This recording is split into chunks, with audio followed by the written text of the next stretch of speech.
biological and health effects of radiofrequency radiation since a long time ago, since 1986, first in Russia, then in Sweden, and now in Slovakia, being head of radiobiological department at the Cancer Research Institute of Biomedical Research Center in Bratislava in Slovakia. And I was really very happy to be invited to the ATHEM-3 project organized by Competence Initiative. And the main reason is that we don't have actually so much data about biological and health effects from exposure from base stations. What we really have, we have data also from my own studies and from other research groups, which indicate that prolonged exposure with very low intensities may result to the same effects as shorter exposures at high intensities. And especially what is also important that we have also data of individual dosimetry from different European cities, which show that normal people, lay people right now, may have up to 70% of absorbed dose from base stations. So really, base stations became to be one of the most source of radiation. And this type of irradiation is non-voluntary because you can't regulate it, contrary to your own mobile phones, which you can use shorter time or longer time, so it's up to you. But with base stations, there is no such possibility, but still it can contribute up to 70% of absorbed dose for individuals living now in European cities, okay? So that's why really it was a very good opportunity for me to join to the ATHEM project. And in this project, we did research dealing with genomic instability in blood cells from persons exposed to radiofrequency radiation from base stations. So, and first of all, there were 24 participants involved in this study. And according to the physical parameters of exposure, which has been presented today by Molden Dietrich, so those persons were divided into separate groups. One group of highly exposed persons and another group, a control group. The cells, the blood was withdrawn from vein of those participants and delivered to Bratislava, where we separated blood cells. I will call them lymphocytes for this presentation. And of course, there is a lot of data now which shows that one of the most important mechanisms how microwaves, radiofrequency radiation, can induce biological effects, which indicates that the primary event can be induced reactive oxygen species. We call it oxidative stress. So that's why we measure it in this study, oxidative stress, using specific methods. And also we focused on everything what may deal with carcinogenesis, starting with different techniques to analyze DNA damage, like for example, comet assay, DNA double-strand breaks analyzed by specific proteins which form DNA repair factories. And then we also analyzed genotoxic effects using micronucleus assay, We used also techniques to analyze chromosomal aberrations of different types, including those which are considered to be most important for biological dosimetry of ionizing radiation. And these are so-called dicentrics. I will talk about this later.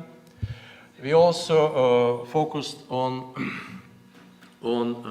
analyzing mutations in gene which is important for origination of leukemia, so it's so-called MLL gene. So, and finally, we adjusted the obtained data to confounder factors, like, for example, age, sex, smoking and alcohol habits, chemicals and poisons exposure, medications, X-ray imaging, and computer tomography, and so on.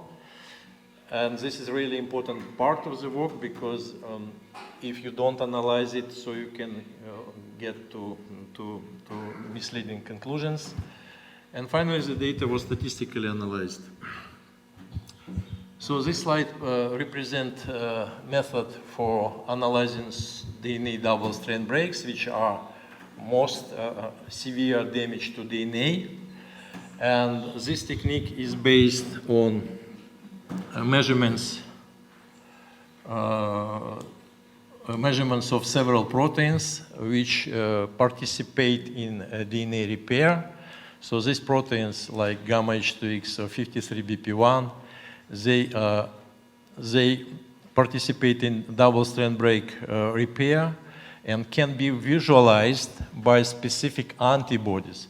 Actually, those spots here, you can see here, antibody to gamma H2X protein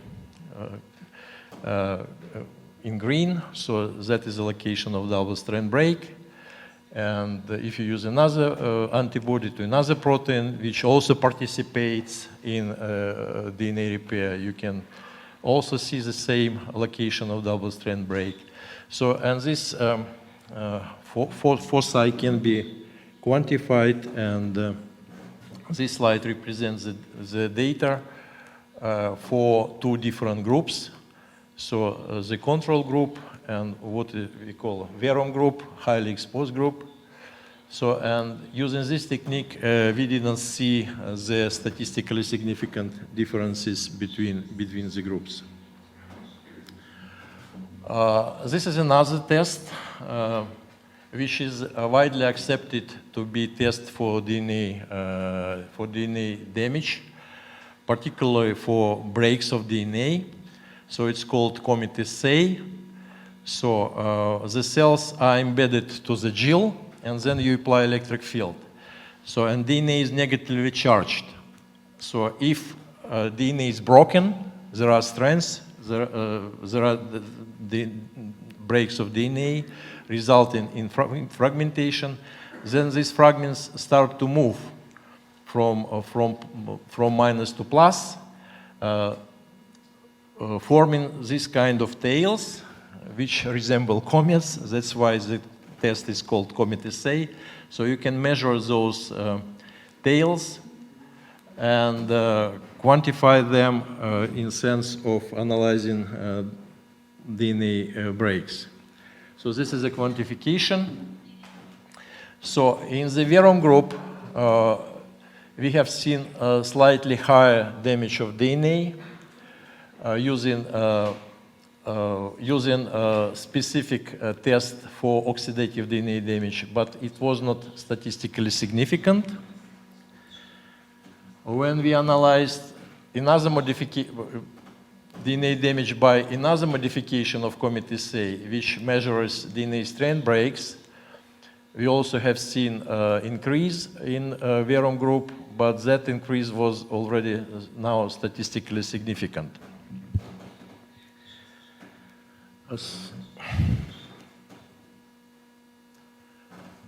So this is data obtained by a lipid peroxidation assay, which measures oxidative stress. Verum group had slightly increased values, but they were not statistically significant. This is another test which is called cytokinesis blocked micronucleus assay. In this test, we measure so-called micronuclei. When cell is blocked in division, at the stage of division of cytoplasm, two daughter nuclei already have been formed, but still they are in the same cytoplasm. If this is a normal situation, just two daughter nuclei, and this is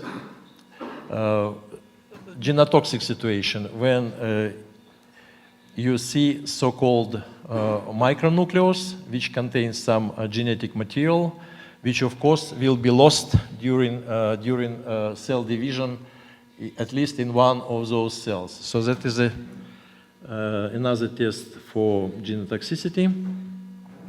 And by this test, we did not see the difference between the control and the verum groups. We also analyzed gene expression by measuring yield of RNA in cells and expression of housekeeping gene. And by this test, we also didn't see the difference between the cells obtained from control and verum groups. It's another test which is very sensitive for measuring different types of rearrangements in so-called MLL gene, which is involved in many leukemias. So at least 130 different chromosomal aberrations dealing with these rearrangements have been described in human leukemia. So, and in this test, we have specific antibodies which will visualize one part of the gene in green and another part of the gene in red. Then you can see in cells, so this is this normal cell, normal lymphocytes. You can see two locations of MLL gene in two homologous chromosomes. Green and red spots are together because gene is intact. But if there are some rearrangements, like for example deletion, here you can see green signal deletion, complete deletion of two signals, green and red. This is MLL translocation, red signal deletion, gain of red signal. So you can really visualize many different rearrangements using this specific probe. And we have analyzed cells from all those participants, found some rearrangements in the cells of those participants, but no increased MLL gene rearrangements were detected in the cells from participants highly exposed. And this is a test for chromosomal aberrations. You can see here the metaphase of human lymphocyte, which consists of 43 chromosomes. So, and this slide represents different types of chromosomal aberrations. Here you can see dicentric, so a chromosome which, because of translocation, has instead of one centromere, it has two centromere. That is explanation for name dicentric. Or acentric fragment without any centromere, or ring chromosome, or so-called gap, just a small break in one of chromatids. So all those chromosomal aberrations have been analyzed in lymphocytes of participants, and we found very significant, statistically significant difference between two groups. And these differences were observed by measuring gaps, by measuring dicentrics and fragments, and also by measuring total chromosomal aberrations of different types. Significance level is very statistically is very high. So, and it was almost doubled number of chromosomal aberrations in lymphocytes of exposed persons as compared to controls.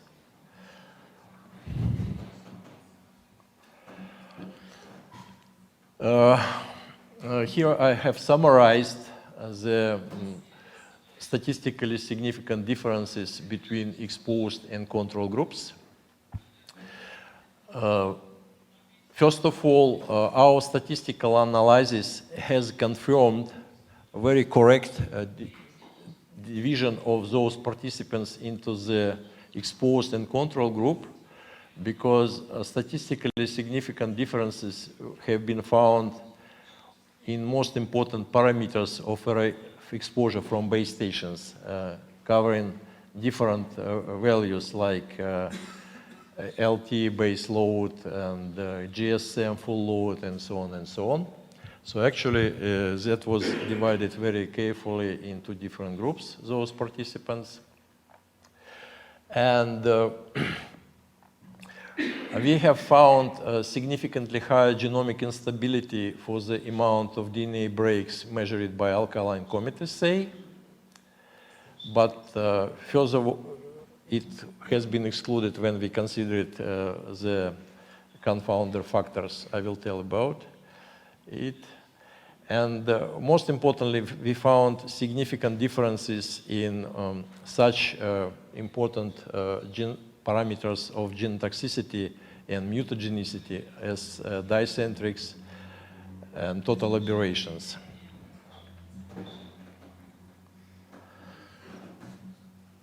So, and here you can see analysis of confounders.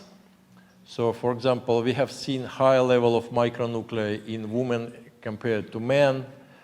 In people who regularly consumed alcohol, it was slightly increased DNA damage measured by DNA repair foci.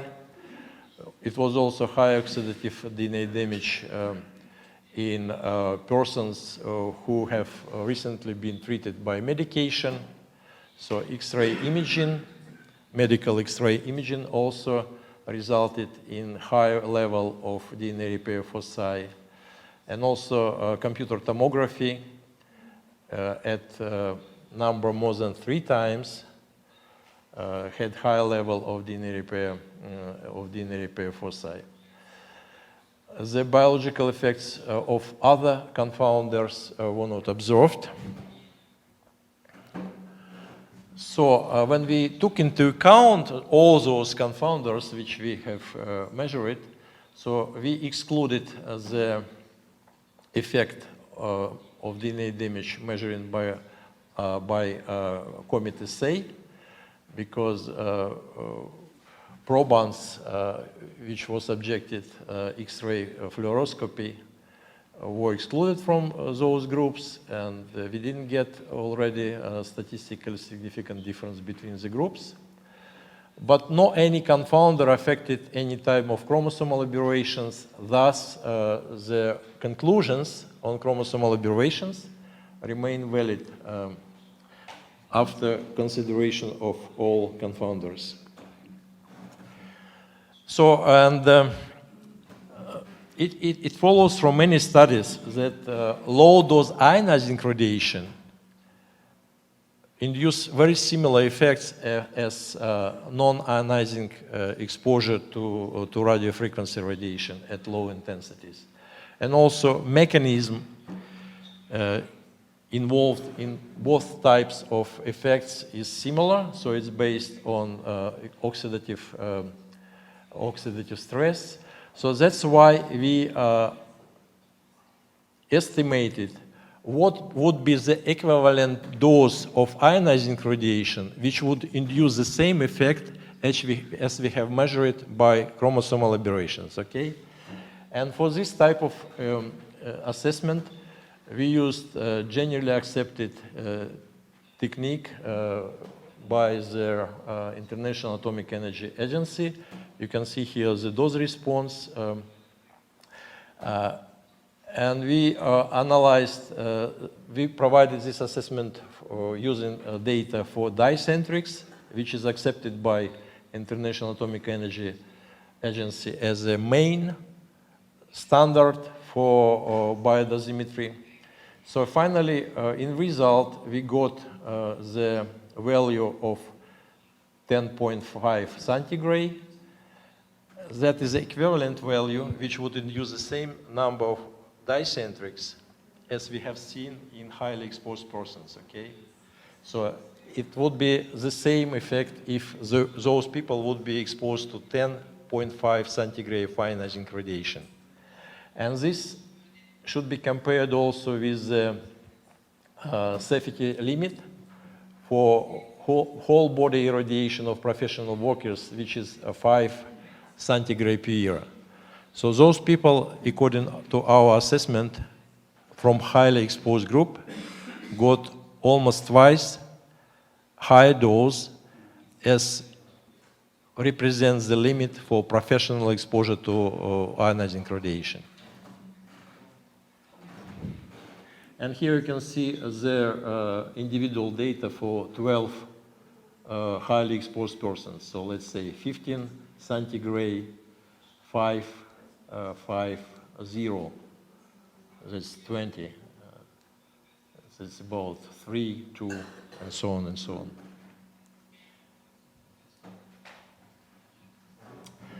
on. So finally, we have performed so-called correlation analysis. What does it mean? Correlation analysis provide you information how correlate two different factors. In this particular case, we correlated our biologically measured endpoints with all physical parameters which Molden Dietrich has measured in his measurements. So you can see here this large table, and by red color, statistically significant correlations are marked. So statistically significant correlation means that in this particular case,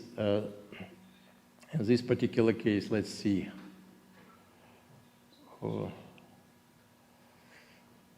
something here, yes, fragments. So let's say LTE exposure from base station correlates significantly with dicentrics, with fragments, and with total aberrations.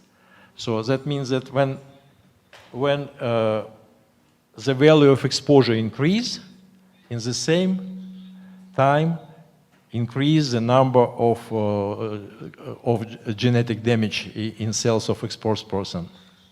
That is called positive correlation. Negative correlation means vice versa. If exposure increase, something decrease. And negative correlation we found only with distance. When distance from base station decreased, amount of genotoxic effect increased. That was a negative, statistically significant negative correlation. So here the conclusions about correlations. So we have found positive correlation between, from one side, between dicentrics, fragments, and total aberrations with exposure to GSM base stations, different parameters measured by Dietrich Molden, and with exposure to LTE base stations, also different parameters measured by Dietrich Molden. All those correlations were statistically significant. Also, the distance from the tower negatively correlated with dicentrics, gaps, fragments, and total chromosomal aberration. So the longer the distance, the lower amount of genotoxic damage in those persons. And also it was some kind of result which does not deal with base stations. We found correlation in copy number of housekeeping gene and content of RNA per cell with exposure to Wi-Fi. And also we found correlation of copy number of the gene with exposure to wireless home phones and also to electric field at low frequency. But this conclusion doesn't deal with exposure to base stations. Final conclusions of our part of the project is that separation of participants to the control and exposed groups has been validated by statistical analysis of intensity from both LTE and GSM exposure and distance from base stations, and also biological effects of exposure. While some measured endpoints did not reveal significant differences between C and V group, those measured by different types of chromosomal aberrations, including dicentrics, which is the main endpoint for biological dosimetry, clearly showed a permanent genotoxic effect in blood cells of participants from the exposed group. The physical parameters of exposure which caused these effects were GSM and LTE exposures from the base station tower.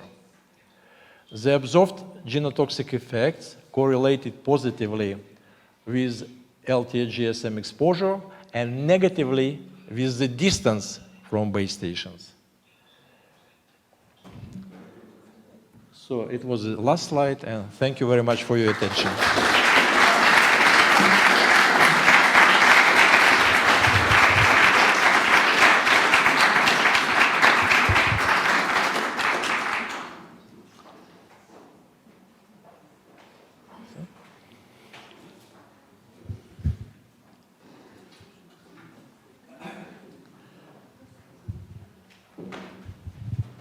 Thank you very much, Igor. I think there is some time for questions now. What do you think, 5 minutes? 5 minutes? Is that okay for you? Yeah. Thank you, Klaus.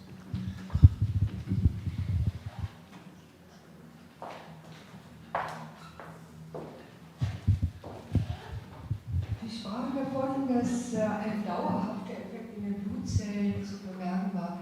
Können Sie sagen, wie Sie diesen dauerhaften Effekt festgestellt haben? Also wie die Dauer war, wie lange Sie diese Blutzellen in ihrer Veränderung der Chromosomen feststellen konnten? It would be very helpful to me if somebody would translate the question to English.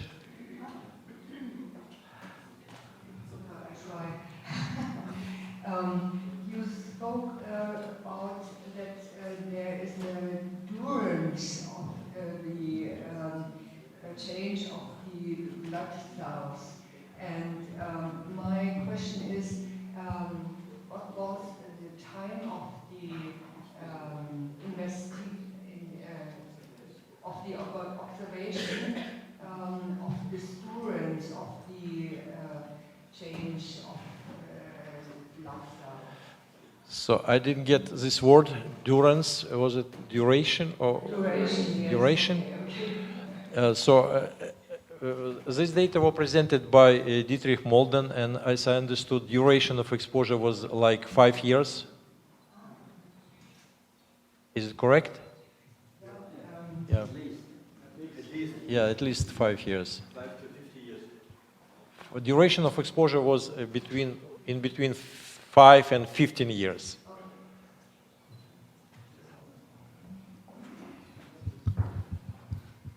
Also ich wollte mich zunächst bedanken, weil wenn man 20 Jahre die Forschung beobachtet, gab es so eine Studie noch nie. Dafür vielen Dank.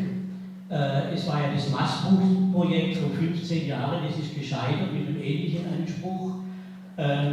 Und jetzt ist meine Frage, wie schafft man, dass das wissenschaftlich anerkannt wird? Weil das denke ich ist jetzt die Gretchenfrage, Also wird es veröffentlicht, das Ganze, peer-reviewed? Also wie geht es weiter mit dieser Studie? The question is, will the peer-reviewed study? The data which I report now, they have not been published yet, but we are preparing this publication for sending to the Journal of Environmental Pollution.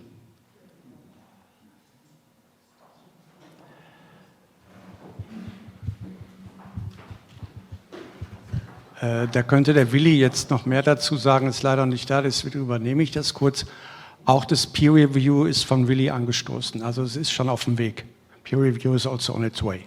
Yes, yes, peer review is also in the way. One question from here. Thank you. My question is, can you tell us what are the healthy implications of your finding? Yeah, actually, I have included one slide to my presentation, and that was about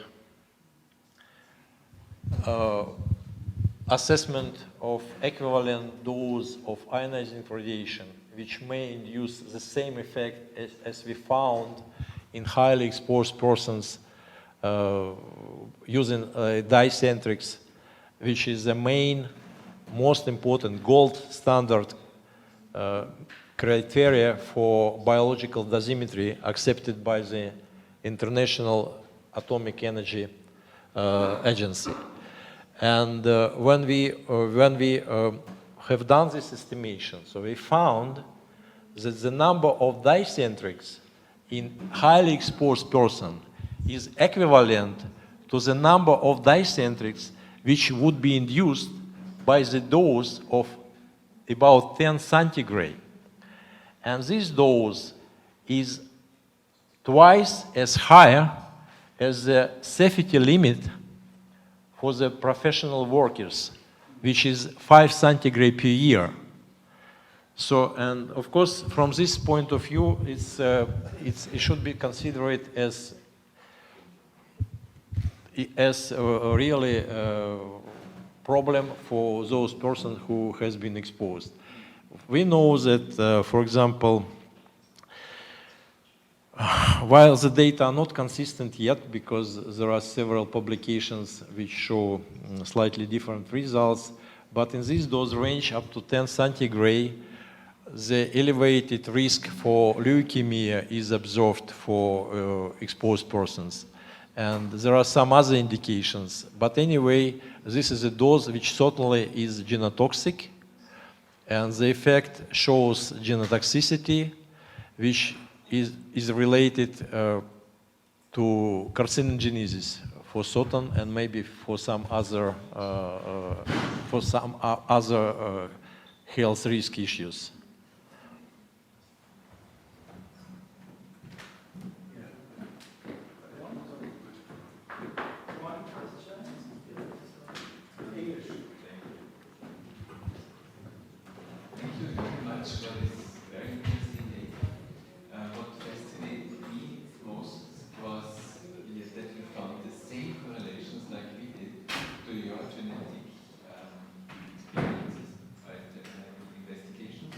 So that means LTE and GSM are mostly correlated with the same that we found. And the question is, might it be possible that this is an indicator of an increased inflammatory load of the organism due to this heat strength? I've translated to German so that die Frage war, in der Studie wurden jetzt ähnliche Korrelationen festgestellt zwischen den gemessenen Parametern und den Feldparametern, und zwar eben zu GSM und LTE, wo die anderen nicht so signifikant korreliert haben. Und die Frage war, ob das möglicherweise durch eine erhöhte Entzündungsbereitschaft des Organismus zustande kommt, die ja dann auch rückwirken kann auf die Genetik. So the inflammatory load could also have influence on the chromosomes. Yes, it may be correlation between inflammation, and we know that, for example, in cancer patients which get radiotherapy. And of course, radiotherapy is planned to damage only the tumor tissue, not the healthy tissue, but it's quite often that neighboring health tissues are also subjected to radiation during the irradiation of those cancer patients. And that's why so-called acute side effects or severe side effects are observed in those health tissues, and one of those effects are inflammation. So it may be correlated, of course, with inflammation as well. Thank you very much, Igor Beliaev. Ja, Klaus, sind da noch Fragen? Bitte noch eine Frage, weil die im Restaurant auf uns warten, wer essen gehen möchte. Wir sind um 13 Uhr verabredet. Noch eine Frage, ja, an Igor? Okay. Ja? I have two questions actually, because you only had 24 participants, and how much can we relate that to the population? Because how much is that significant for the whole population? That's one question. Wo ist Igor? And the second question is, well, maybe you want to answer that first. So how much it's related to the total population, we don't know, of course, because this particular study has been performed with specific group of persons exposed to specific types of radiofrequency radiation, and we know from many different studies that the type of radiation may be also important. So let's say there were studies which show, for example, that GSM 2G and 3G may affect differently the cells under the same intensity, for example. So let's say we can't extrapolate these results to the general population, because general population may be exposed to absolutely different signals. And we know that there are new signals on the way, like 5G, they use another frequencies at different intensities. So, and the main issue in this radiofrequency radiation biological and health effects is that there is very strong dependence on different parameters of exposure, not only intensity, frequency, carrier frequency, type of modulation, and type of pulsing, also important for this or that kind of biological effects. So we can't extrapolate this study to the general population because of different signals are exposed everywhere. Cannot be generalized. Yeah, okay, but it gives an indication which is very important. Yeah, but for this particular group, the data are statistically significant. Okay, I understand. The second is, what is your guess? What creates this genetic aberration? Is it oxidative stress, or do you have a guess about that? What creates this? Yes. In the DNA strength? Yeah, there are many different, already discussed today, there are many difficult possibilities, many different mechanisms, and one of those which are more generally accepted is what you said, the induction of oxidative stress, induction of radicals, induction of reactive oxygen species in general, which may reach DNA and damage DNA. This is called indirect effect. Probably for ionizing radiation, for example, if exposure is performed to gamma rays or X-rays, almost 70% of damage is indirect. So because many people believe that ionizing radiation only directly damage DNA. Yes, it does, but the percentage is only about 30%. The rest 70% is due to indirect effect, because ionizing radiation induce radicals in vicinity of DNA, and those radicals will reach DNA and damage it. That is very similar things with ionizing and non-ionizing radiation. But of course there are some other mechanisms how can DNA be damaged, because radiation may affect interaction of proteins with DNA. And in cells, in nuclei, we have a lot of different enzymes which physiologically damage DNA, like topoisomerase 1, topoisomerase 2, which physiologically induce single and double strand breaks of DNA in order to regulate transcription, gene expression. So they induce double strand break and seal it again, induce and seal it again. And there are many such enzymes in the cells, okay? And if you are able to change interaction between DNA and enzymes, they just increase the level of breakage induction. That is another possibility, but there are some other possibilities as well. Thank you very much, and thank you for this great research. Thank you. Hallo, ich bin ganz froh, hier mit Igor Beliaev zu sein. I will switch to English, and I'm very proud to be with Professor Beliaev. He made an incredible study which is about to be published, and we, I just, because there was a lot of information today, several speakers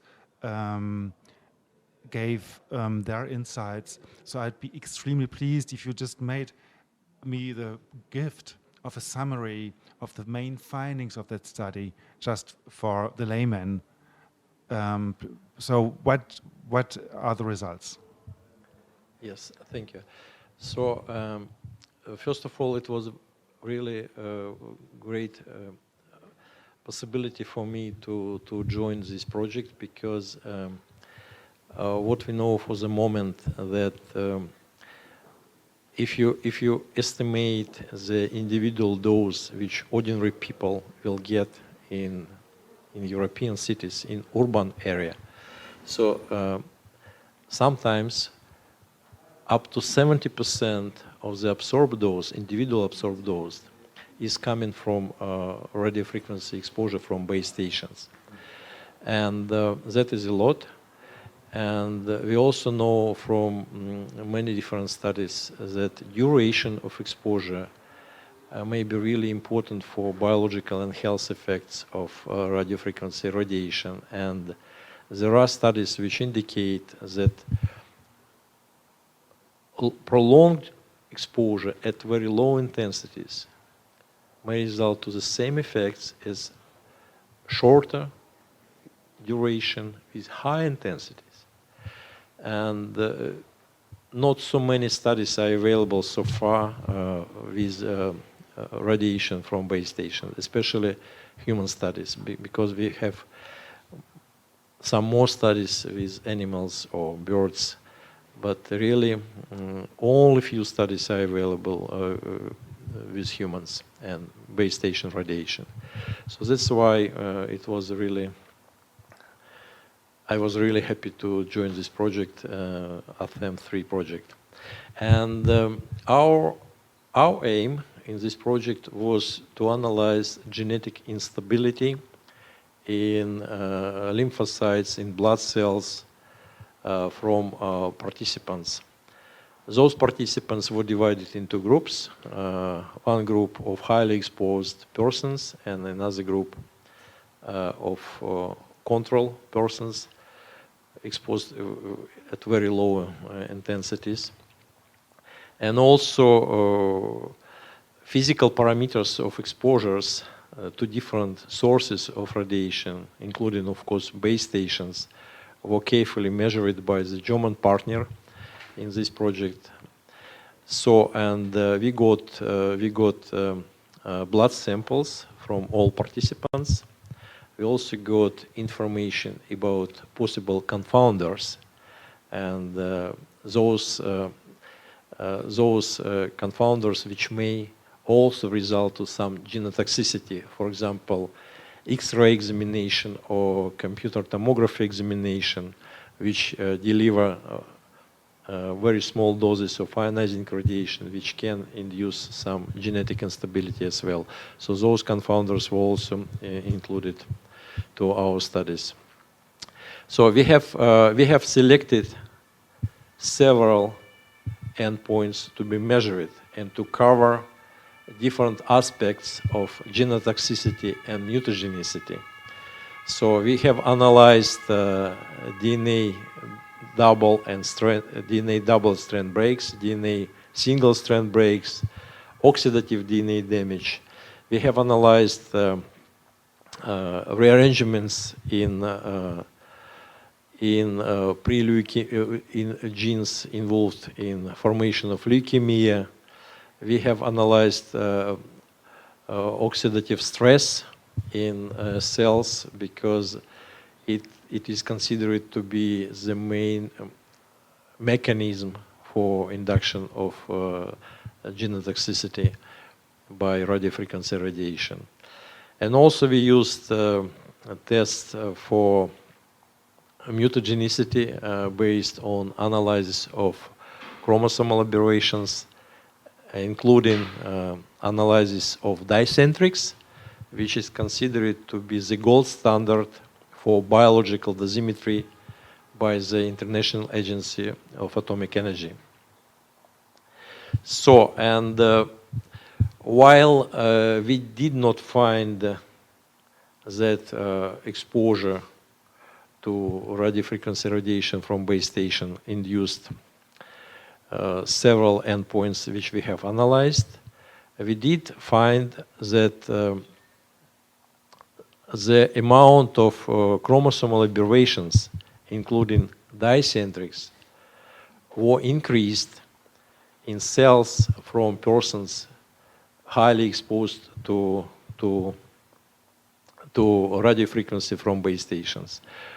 More important, that correlation analysis has shown positive correlation between a value of exposure to LTE base station and GSM base station from one side and amount of induced chromosomal aberrations, including dicentrics, from another side.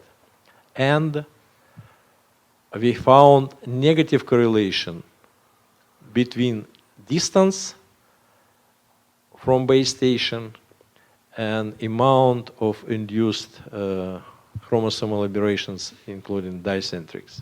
So this correlation obviously points to the fact that there might be a causality, you know, isn't it? Because the closer the transmitter is, the more effect it has on the genes.